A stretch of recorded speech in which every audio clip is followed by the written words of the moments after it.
In late 2007, the City of Indianapolis retained Commonwealth engineers to perform a facility plan assessment for the East Marion County Regional Interceptor. This interceptor receives all the flows from the east side of the City of Indianapolis. At the end of this interceptor is a pump station. The pump station is termed Lift Station 313 or the Buck Creek Lift Station.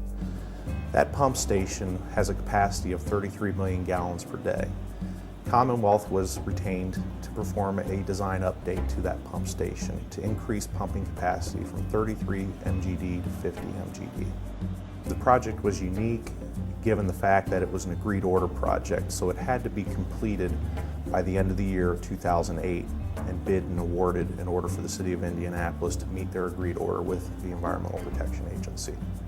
The existing facility was having pumping problems and a lot of maintenance problems on the existing pumps.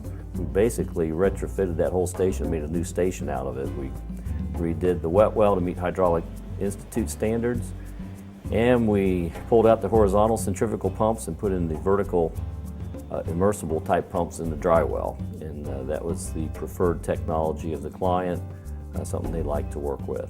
And then the exterior of the pump station didn't have any flexibility of piping, didn't have any anticipation of future flows, and so we reconfigured the piping in the yard so we could add a parallel force main in the future. The pump station is operating within specifications, pumping in excess of 50 MGD, and it's readily expandable for future use by the city to 75 MGD. In 2005, Commonwealth was retained by the City of Indianapolis to perform a multifaceted improvements project at the Belmont wastewater treatment plant. This project consisted of improvements to the sludge handling system, improvements to handling the excessive flows out of the primary effluent tanks, improvements to the headworks, and improvements to the plant drain system. The improvements to the sludge system consisted of incorporating 8 gravity belt thickener presses. These presses were installed at the dissolved air flotation facility, which was abandoned years ago.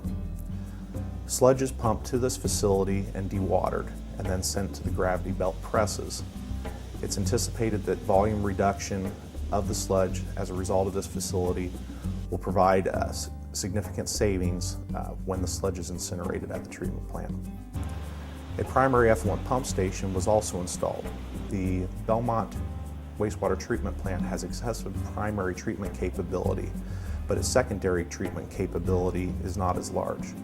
So a primary effluent pump station was built to pump the excess primary effluent from the Belmont station to the Southport station, which has excessive secondary treatment capability. Thirdly, the headworks were improved. The mechanical traveling screens were in a state of disrepair, and the grit handling system was also in a state of disrepair. We repaired and replaced the Infilco Degermont traveling screens, and we also repaired and replaced the chains and buckets in the grit handling system.